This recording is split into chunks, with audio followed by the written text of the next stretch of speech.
bersama Yohanes di sini. Dan selama 10 menit ke depan, mari kita bersama-sama merenungkan kebenaran firman Tuhan.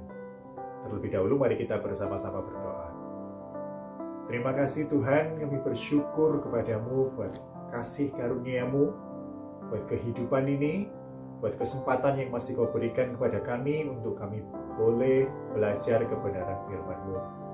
Kiranya Roh-Mu yang kudus yang menuntun kami, memampukan kami untuk mengerti isi hati-Mu, membawa kami kepada pengenalan yang lebih dalam lagi akan Engkau.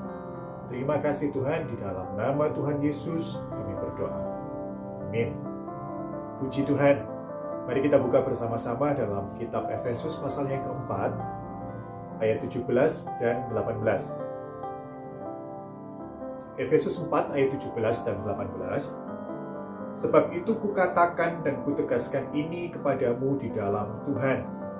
Jangan hidup lagi sama seperti orang-orang yang tidak mengenal Allah, dengan pikirannya yang sia-sia dan pengertiannya yang gelap, jauh dari hidup persekutuan dengan Allah, karena kebodohan yang ada di dalam mereka, dan karena kedegilan hati mereka. Dalam seri sebelumnya, kita belajar bersama-sama tentang menanggalkan manusia lama. Apa yang ditanggalkan dari manusia lama itu? Yang pertama yang disebutkan dalam ayat yang ke-17 tadi, yaitu pikirannya yang sia-sia. Pikiran yang sia-sia itu pikiran yang seperti apa? Pikiran yang sia-sia adalah pikiran yang berpusat pada dirinya sendiri.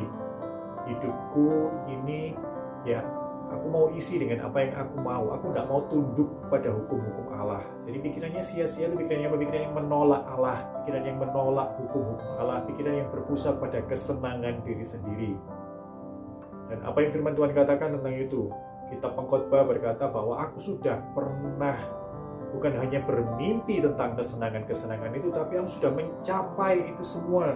Aku sudah memenuhi hidupku dengan kekayaan, kedudukan, ilmu, wanita, apa saja itu sudah aku capai. Dan kitab Pengkhotbah menutup dengan satu kesimpulan apa? Semuanya itu sia-sia. Dan yang terpenting dalam hidup ini apa sih? Takutlah akan Tuhan. Hidup ini sementara, kekayaan itu sementara, kedudukan itu sementara. Dan setelah hidup yang fana ini ada pertanggungjawaban yang harus kita berikan kepada Tuhan. Jadi, kita sudah belajar bersama bahwa pikiran yang sia-sia yang harus kita tanggalkan adalah pikiran yang menolak Tuhan, pikiran yang berpusat pada kesementaraan, yang tidak mau memandang pada kekekalan. Nah, sekarang kita lanjut pada ayat yang ke-18. Karakteristik manusia lama apa yang harus kita tanggalkan? Ayat 18 berkata, pengertiannya yang gelap. Apa yang dimaksud gelap di sini? Gelap itu bukan sesuatu yang bisa kita bisa menyalakan lampu, kita bisa mematikan lampu. Saat kita menyalakan lampu, maka terang itu ada. Saat kita mematikan lampu, apakah itu berarti gelap itu kemudian ada? Yang sebenarnya terjadi adalah terang itu tidak ada, dan itulah gelap. Gelap itu saat dimana tidak ada terang. Nah, untuk kita bisa mengerti apa yang dimaksud gelap di sini, kita mau belajar dulu apa sih terang itu. Apa yang firman Tuhan katakan tentang terang? Dalam 1 Yohanes pasal 1 ayat 5, dan inilah berita yang telah kami dengar dari Dia, dan yang kami sampaikan kepada kamu. Allah adalah terang, dan di dalam Dia sama sekali tidak ada kegelapan. Yohanes pasal yang pertama, ayat 1-5 dan ayat 9. Pada mulanya adalah firman. Firman itu bersama-sama dengan Allah, dan firman itu adalah Allah. Ia pada mulanya bersama-sama dengan Allah. Segala sesuatu dijadikan oleh Dia, dan tanpa Dia tidak ada suatu pun yang telah jadi dari segala yang telah dijadikan. Dalam Dia ada hidup, dan hidup itu adalah terang manusia. Terang itu bercahaya di dalam kegelapan, dan kegelapan itu tidak menguasainya. Terang yang sesungguhnya, yang menerangi setiap orang sedang datang ke dalam dunia. Jadi Allah adalah terang. Yesus Kristus, firman Allah itu adalah terang yang sejati yang sedang menerangi dunia. Jadi apa yang dimaksud dengan gelap? tidak ada cahaya, tidak ada terang. Artinya apa? Menjauh dari Allah. Dan itu yang tertulis dalam pasal 18 setelah koma. Dikatakan di sana pengertiannya yang gelap, koma, jauh dari hidup persekutuan dengan Allah. Apa yang menjadi gelap? Pengertian. Pengertian di sini dalam bahasa aslinya digunakan juga dalam ayat-ayat yang saya rasa kita semua tahu. Hukum yang terutama itu apa? Matius pasal 22 dikatakan di sana. Jawab Yesus kepadanya, kasihilah Tuhan Allahmu dengan segenap hatimu dan dengan segenap jiwamu dan dengan segenap akal budimu. Pengertian di sini bahasa yang digunakan, kata yang digunakan itu sama dengan akal budi dalam Matius pasal 22 ayat yang ke-37. Jadi apa yang digelapkan di sini? Apa yang gelap di sini? Akal budi manusia. Manusia tidak bisa lagi menilai mana yang baik dan mana yang tidak baik. Sama seperti kita dalam kegelapan, kita tidak bisa membedakan ini apa ya, ini gula atau garam ya. Nggak kelihatan. Begitu juga manusia yang dalam gelap, manusia yang jauh dari hidup persekutuan dengan Allah, nggak bisa membedakan mana yang baik dan mana yang tidak baik. Kenapa sih manusia itu jauh dari hidup persekutuan dengan Allah? Dalam kalimat selanjutnya dikatakan karena kebodohan dan karena kedegilan hati mereka. Karena kebodohan yang ada di dalam mereka dan karena kedegilan hati mereka. Kebodohan ditambah dengan kedegilan.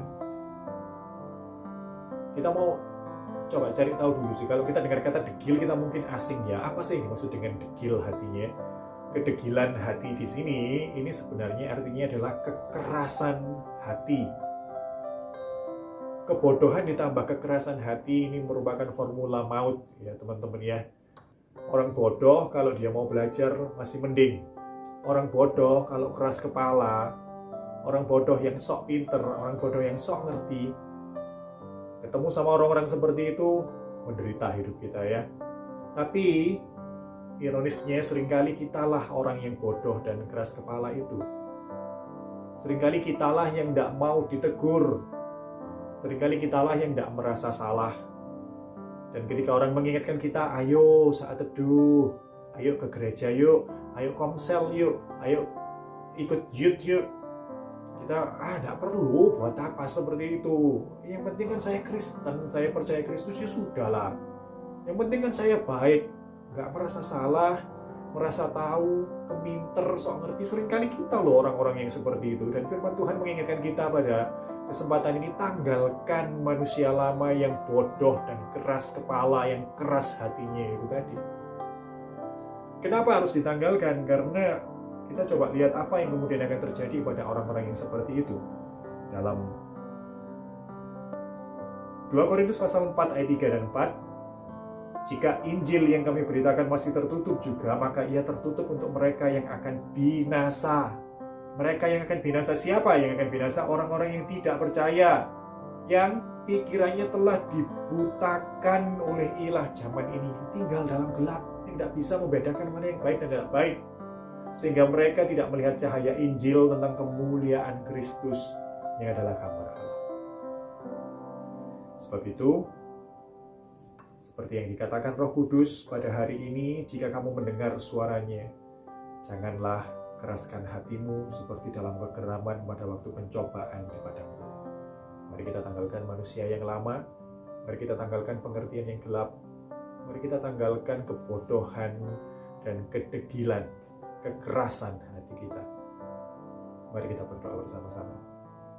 Terima kasih Tuhan, kami bersyukur dalam kesempatan ini Tuhan mengingatkan kami untuk kami senantiasa rendah hati. Kami seringkali merasa kami tahu dan kami lupa bahwa Allah yang Maha Tahu. Dalam rasa dan rasa benar sendiri ini Tuhan, kami seringkali menolak teguran. Dan saat ini kami diingatkan untuk kami bersyukur kalau Allah masih menegur kami. Dan kiranya Roh yang Kudus menuntun kami supaya kami boleh menanggalkan manusia yang lama dan kami boleh lepas dari kebinasaan. Terima kasih Tuhan. Tuhan Yesus kami berdoa. Amin.